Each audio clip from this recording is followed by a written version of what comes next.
The following program presents principles designed to promote good health and is not intended to take the place of personalized professional care. The opinions and ideas expressed are those of the speaker. Viewers are encouraged to draw their own conclusions about the information presented.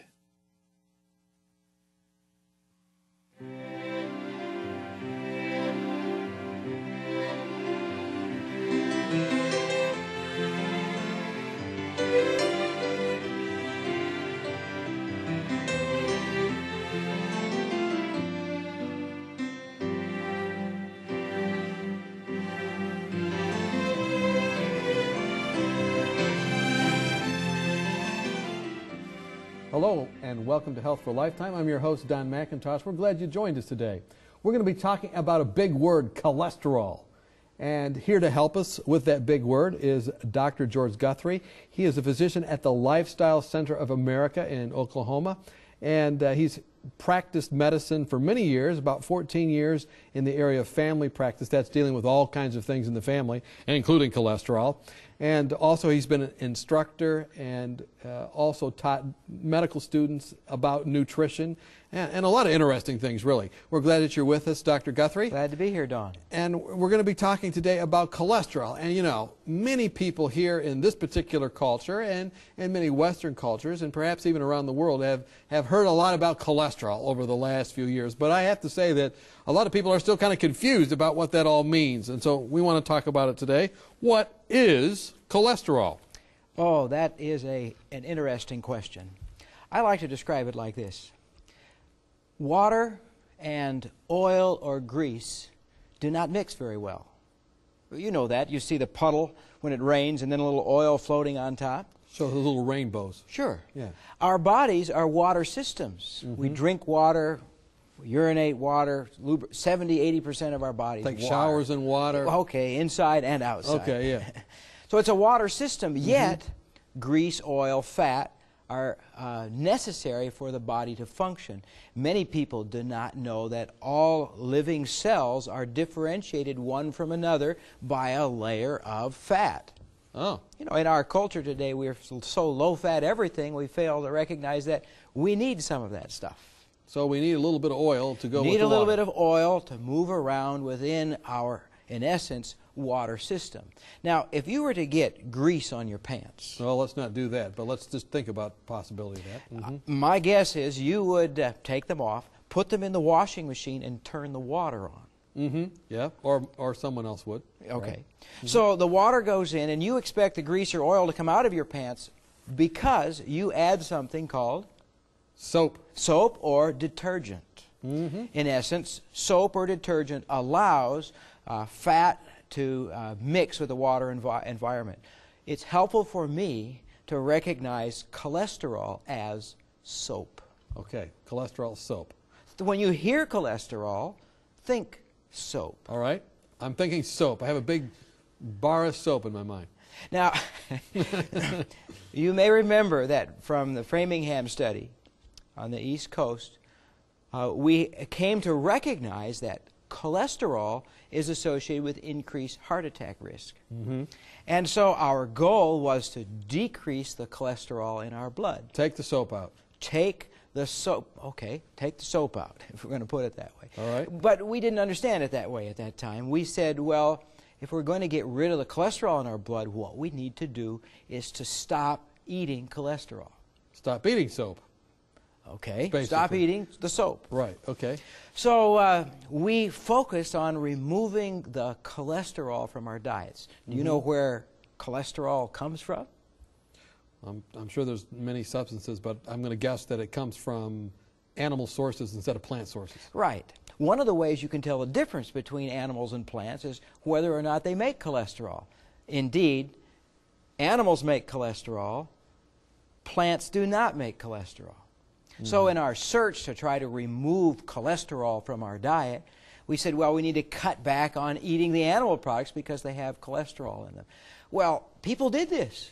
They moved towards a vegetarian diet, and then they checked their cholesterol again, and they found that it was still elevated. They forgot something very important. What was that? We're animals too. Our bodies can actually make the soap that we need. We don't need to eat any of it. We don't need to eat any of it because our bodies make the soap or cholesterol themselves. So are there any plant sources that have cholesterol in them? One of the ways you can tell the difference between an animal and a plant is whether or not they have cholesterol in them. Trick question. Okay. Do coconuts have cholesterol in them? If it's a trick question, I'm going to say yes. I heard on the radio that coconuts have cholesterol in them. Oh, you did? But they don't. They don't? No. They are, in essence, a plant, and plants don't have cholesterol in them. Okay, so no cholesterol in coconuts, even if you're listening to this program on the radio. That's correct. All right. So, well, we've talked a little bit about it. It's kind of like soap. It doesn't mix, but we do need a little bit of cholesterol, and our body makes everything we need. So it will make all the soap that we need, yes. All we need. Well, then how do we lower it if it's too high?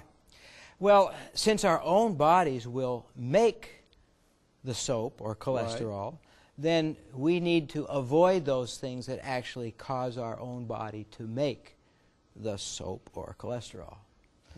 Now, the strongest stimulus for that is something called saturated fat. Is that one of those long words you've heard of before? I don't know. We need to talk about some of these big words because that's where I think people get confused. So you're saying if you add saturated fat to your diet, that can really increase your cholesterol? Exactly. And indeed, the problem with coconuts is not that it has cholesterol in it, but coconut has a lot of saturated fat in it, and that saturated fat stimulates our own body to make a lot of soap or cholesterol. Now, what's different about these these saturated fats that causes such a problem? They are long and straight. I see. I like to think of them like firewood. You see, fats are long, straight carbon chains. I know this is sounding awful technical. When every hand in that carbon chain is full of hydrogen, it is called a saturated fat, and it's long and straight. If you stack these together, they make a good tight wad, and our bodies need more soap to move them around. Have you ever stacked firewood? Yeah, I used to be in charge of that. Straight sticks are easy to stack. If they're bent, the stack will tend to fall over. Straight sticks are good when you're stacking firewood. Straight sticks are bad when you're dealing with the fats, because they make these big globs that are hard for our body to move around. So cholesterol then is kind of like all these bars of soap that are all flat and they're all stacked together. No. Or the fats are, rather. The fats are stacked together, and our body has to make extra soap, extra cholesterol, to be able to move those fats around in the water environment. Okay, so that's why we don't want to have saturated fats, because it's just like putting a big glob of firewood in your body, and you can't move it around. And it's hard to move around. That stimulates more cholesterol and increases your risk of heart attack. Yeah, well, you know, many times when people hear about this whole subject, I think it kind of goes over their head. It's kind of like looking at someone's VCR at their house, or maybe their DVD player, and the place that has the sound, or rather has the date and time on it, is still blinking. And it's been blinking ever since they got it, because they never learned how to use it. Okay. And sometimes people are like that when it comes to the big words associated with high cholesterol. Like, for instance, what lipids? What does that mean? Lipids is just a fancy word for oil or grease. In essence, it's the fats in the body. When your doctor orders a lipid panel on you, draws your blood to find out what the lipids are, in essence, he's trying to find out about the fats and the fat-related substances like soap or cholesterol. Okay, so they're just fats, grease, or whatever. What are triglycerides? Oh, now that's another long one, isn't it? I like that word. Tri sounds like tricycle, right? Yeah. So that's 3. And indeed, triglycerides are just 3 of those fats tied together at one end with a glycerol molecule. So that's pretty easy. Yeah. So why don't you see 3 fats tied together with a glycerol molecule? I don't know. They use the Latin. Okay. Triglycerides. Saturated fats, I already know. That's like stacked firewood. That's like stacked, long, straight stacked firewood. Very like good. big pieces of pretzels. Okay. Okay. Good. What about unsaturated fats? Okay, unsaturated fats physically are actually bent. They're not long and straight. It's unsaturated because a couple of the carbons have let go of some of the hydrogens. So instead of being long and straight now, it's actually bent. Do you know you can tell by looking at the fat whether it's long and straight or bent? How can you tell that? Just by looking at it. Well, if it's on the table and it's long and straight because it's stacked like firewood and sticks together, it will hold its shape. So like slices of cheese.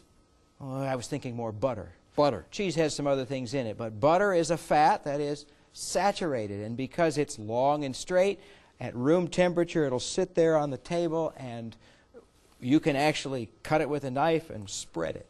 And so then what about the stuff that's curled up? Well, like the you're saying? unsaturated, the bent ones at room temperature on the table turn into oil. A good example of that would be olive oil. The same length of a carbon chain, but this time bent, doesn't stack as well, and it turns into an oil.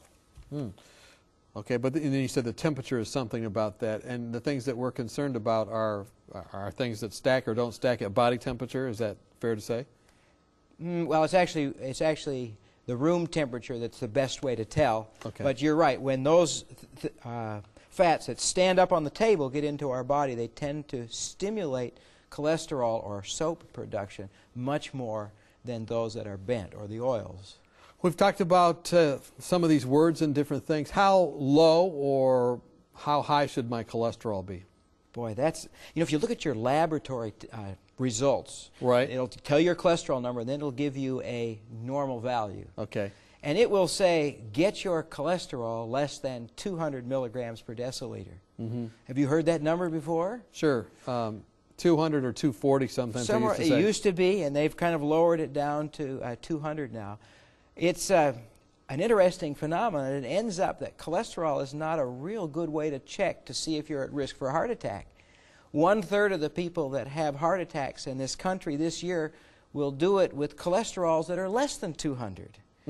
So that's not a good measure, at least the way it's listed there on your laboratory sheet. If you want to make sure, 99.9% that you're not going to have a heart attack, better get that cholesterol down less than like 150.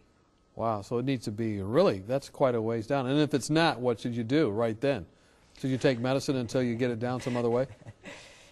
Well, it's not quite that simple, but certainly I would avoid those long, straight fats and find ways to decrease the amount of fats in your blood. So cholesterol is different than triglycerides, right? That's correct. And do they measure triglycerides somehow in your blood? Triglycerides are one of the measurements that comes out on the lipid or fat panel that the doctor orders on you. And fat panel? Is that like, I'm picturing a plane with a panel. What does that mean? I was trying to use the doctor lingo, lipid panel, and put it up against the words, in essence, these are the fats in your blood. Okay. They're, in essence, equivalent. So when they take that blood test, they look at that and they say, okay, you got this fat, you got that fat, you got the other fat.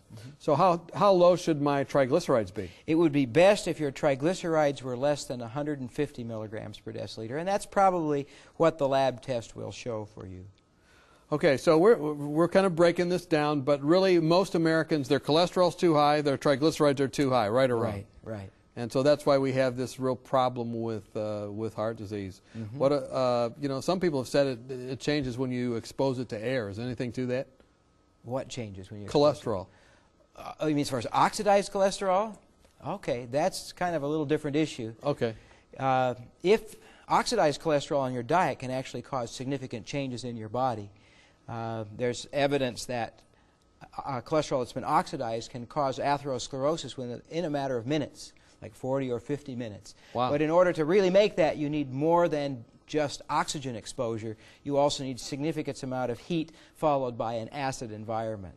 Well, I don't know how to do that, but I think I can tell you how. I think some restaurants specialize in that. Yes. As a matter of fact, something called French fries tends to make that happen. Ooh, okay. So because it's really hot, and then how does the acid come into that? Well, when you eat something that's been very hot that had cholesterol and you drop it into your stomach makes the acid. Oh, I see. And then it actually, changes occur in your stomach, and that is absorbed and can cause disease directly. That is certainly a dietary cholesterol that's of great concern. Well, there's other things we need to talk about. There's LDL, HDL. I guess these are all forms of cholesterol or whatnot. We need to talk more about those and figure out what's good, what's bad, what's neither. And we want to do that when we come back. We've been talking about cholesterol, and we hope that you join us when we come back. Have you found yourself wishing that you could shed a few pounds? Have you been on a diet for most of your life, but not found anything that will really keep the weight off? If you've answered yes to any of these questions, then we have a solution for you that works. Dr. Hans Deal and Dr. Eileen Ludington have written a marvelous booklet called Reversing Obesity Naturally, and we'd like to send it to you free of charge. Here's a medically sound approach successfully used by thousands who were able to eat more and lose weight permanently without feeling guilty or hungry through lifestyle medicine. Dr. Deal and Dr. Ludington have been featured on 3ABN, and in this booklet, they present a sensible approach to eating, nutrition, and lifestyle changes that can help you prevent heart disease, diabetes, and even cancer. Call or write today for your free copy of Reversing Obesity Naturally, and you could be on your way to a healthier, happier you. It's absolutely free of charge, so call or write today. Welcome back. We've been talking with Dr. George Guthrie. We've been talking about cholesterol. And those of you who are watching, I know many of you know someone who has a high cholesterol. I'm sure you don't, or maybe you do. And we've been talking about what that means, how it can be dangerous to us, why it's dangerous, how to really explain it in simple terms. And helping us with all that is Dr. George Guthrie. He's the physician at the Lifestyle Center of America in Oklahoma. What do they do there at the Lifestyle Center? Well, we apply lifestyle principles to people who have high cholesterol and help them bring those numbers risk down. factors down so they won't have a heart attack and all those different things. Yes. Do you have good results? I think so. We see people's cholesterol drop when they come, their weight comes down, their blood sugars tend to improve. Okay, we were talking about cholesterol. It has an essential role in our body, we said, or you said, but we make all that we need. The problem is we're eating a bunch of things that have cholesterol, that extra cholesterol that we don't need, and it gums up things? It's not so much the cholesterol, it's that long straight fat that tends to make our own body to make the extra cholesterol or soap. That's the problem. Okay, so we're eating too much saturated fat, is what you've said. There you go. Long, straight, stackable, sort of like firewood inside. That's right. And then it makes our body, it stimulates that to make more of it. Okay. Well, we were talking about that, and we want to talk now a little bit more about these fat packages in the body and what we can do to maybe get rid of them, or what's good about them or bad about them. When your doctor does your lipid panel, that is checking the fats in your blood, there are some numbers that come back that are often confusing to people. Maybe you've heard of LDL or HDL. People have a hard time understanding these things, and I'd like to try to make them at least somewhat understandable today. Okay, let's talk about then LDL. See, how can you help us understand Well, that? actually, before LDL, to understand how these things work, we need to go back to something called kilomicrons. It's not measured on the test, and it's a big word that you don't have to remember. Kilomicrons. Okay. Okay? What are those? What happens is we eat the fat. It goes down into our stomachs. It is absorbed, not into the bloodstream, but because these are long, sticky fats that can clog things up, it actually goes up the lymphatic system behind the heart and dumps into the blood just before it enters the heart. These large packages of fat and cholesterol would clog things up really bad if they ended up going directly to the liver. That's the first, really, package. Again, not generally measured in the blood test, but it's fat that's being brought into the body. So that, okay, let me explain this again. What are they, microns? Kilomicrons. When you eat a big thing of French fries, are those turned into kilomicrons? Oh, boy, they are. And then they go dump right into your heart. Right, just before the blood goes into the heart. And these are big fat globules. They go along in your bloodstream until they actually run into a place where it's too small. And then they start to let the fat go off into the tissues around it. I saw an electron micrograph several years ago. I wish I could find it again. I would love to show you. It shows one of these fat particles in the bloodstream, and right next to it are some red blood cells. They're really small by comparison. You know those little tiny red blood cells have to fold in two to get through the capillaries? Can you imagine what the big fat globules do to the circulation? They just smashed in there and they clog everything up. They clog everything up, and the fat gets kind of pushed off into the tissues around. It really clogs things up. It's one of the reasons why after you eat a fatty meal, your brain feels so fuzzy, and people even tell me their joints hurt afterwards. It's the poor circulation from all that fat coming into the system. So if someone is eating a big, huge thing, a king-size thing of fries right now, what would you recommend? Stop. Stop. So the body, but that's interesting. The body thinks the heart can handle a little bit better than the liver, because if it right into the liver, it would just blow it up. It would blow it up. It would clog it up and could actually kill people. I read an article about a man who took the restaurant fare of one of the big, huge fast food restaurant chains and ate it for 30 days. Just came out. And he had to check himself into the hospital. He has all kinds of problems, and he ate it just that for 30 days. Just to kind of prove that it wasn't good for you? That's kind of interesting. Yeah. So anyway, so then this big, huge flat, not flat, but fat globule that you've talked about, that's one thing. What's the next thing you wanted to mention to us? Well, the fat is taken out of those, and kind of the remnants of it go around and end up at the liver. The liver ends up being Grand Central Station for managing all kinds of food. Cleaning it out. Well, changing it, adjusting it, changing fats to sugars or sugars to fat, whatever the body needs, the liver is kind of Grand Central Station.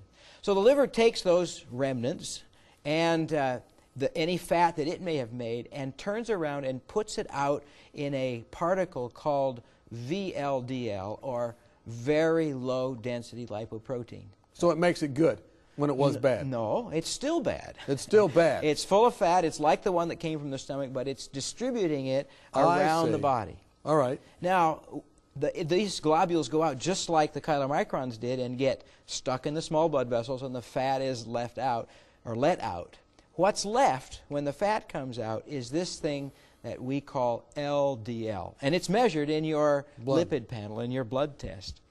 The LDL is actually more responsible for your having a heart attack than just the cholesterol level. These are the very worst ones. Someone said they're called lousy. Okay. You know, sometimes it's hard to remember the names, and one of the things that I like to do to make it a little easier to remember is to call them little devil lipoproteins. They're really bad. They're really bad. So we want to get those as low as possible. But what you're saying is, even before they're able to be measured, those chylomicrons are already in the blood, and they're already wreaking havoc. That comes from the meal, that's right, and the LDLs are actually coming from the liver. But both of them are, in essence, globs of fat and cholesterol that are moving around in the bloodstream. So then what's HDL? If we think of chylomicrons as the delivery system, and we think of LDLs as the distribution system for cholesterol and fat, HDLs are the garbage collection system. In essence, the HDLs are in charge of going out, gathering the extra cholesterol, the waste soap, bringing it back to the liver for recycling. Now, it so happens that the higher the HDL, the lower your risk of heart attack. Your body's kind of recirculating this stuff, bringing it back for recycling, and that's the word I was looking for. So then the LDL is really bad, you want to get it low, but the HDL, you want to get it up. You'd really like to have it up, and the higher you get it, why, the better off you are. Because it's out there mopping up all the junk that's in your system. Sure. So what's another name for HDL? Do you have a pet name for that? Oh, yeah, I got a pet name for HDL, too. What's that? There's the little devils. Those are the bad ones. And the HDLs are the, are you ready? Yes. Heavenly darlings. You want those as high as you can get them. Nice, nice. So what's the best way to, I assume then a good thing to do would be to really seek to raise the HDL. Right. So what's the best way to do that? Well, there are several things people can do to raise the HDL. One of those is to exercise. I think you have a graphic on this. Yes. Okay, exercise. Exercise, then decrease the amount of stress in your life. Now, I don't particularly care for the decreasing the stress. because a lot of people respond differently to stress. Mm-hmm. I like to say it this way: a positive, thankful attitude tends to help the HDL come down. Of course, it would be helpful, or have to help the HDL go up. Another thing that's beneficial is estrogen, and there's some of us who don't have that advantage. The HDLs in like ladies tend to be higher. Okay. That's correct. And let's see. There were... Stop smoking? Yes, that's right. You could stop smoking because smoking tends to depress the HDLs. Okay, so estrogen, stop smoking, and have a thankful attitude. And if you could do it all at the same time, it's probably better. Oh, yes. Except us males, we don't take the estrogen. Okay, so what's the best number we should look at in terms of telling us then what our cardiac risk is, or our risk of dying from a heart attack? If you're looking at just the LDL, we want that number less than 100. And they're arguing now maybe it would be better to have it less than 80. But the truth is the total cholesterol is not the best number. The truth is the LDL cholesterol is not the best number. And the HDL number are not the best way of telling. The best way to check is actually use a ratio. That's the total cholesterol divided by the heavenly darlings. And if that ratio is less than 4, you can pretty much say the cholesterol in your arteries is not worsening. Mm-hmm. If you can get that ratio less than 3, you're actually taking the cholesterol off the walls and decreasing your risk. People that are watching that are total vegetarian, that means they have no animal products at all. Do they have to worry about this at all? Yes. As a matter of fact, they do. Because the fats they eat, those long, straight ones, the saturated fats, can raise their cholesterol even if they're eating only plants and avoiding any animal products which have the cholesterol or soap in them. So if they're just eating coconuts, they're in trouble. Especially just coconut oil. I think God put something in the coconut that may help to protect against some of these problems. But certainly when they pull the saturated fat out of the coconut and then put it in things we eat, it's likely to make us worse. So what's the best thing for us to eat? Just real quickly in the next 30 seconds. What would we eat to avoid this and reverse the problem if we do have high cholesterol? A plant-based diet is generally best. The fats, when they're mixed with the food itself, don't seem to stimulate the soap production or cholesterol production in our body, and the plants have other protective elements that help decrease inflammation in the body, which is also important, help to lower the LDL, and to raise the HDL. Yes, you can't really improve on God's method with foods as grown, can you? That's correct. You've been watching Health for a Lifetime, and we've attempted to make the complex a little more simple today. We hope it's been helpful to you, and we hope that as a result of today's program, you have health that lasts for a lifetime.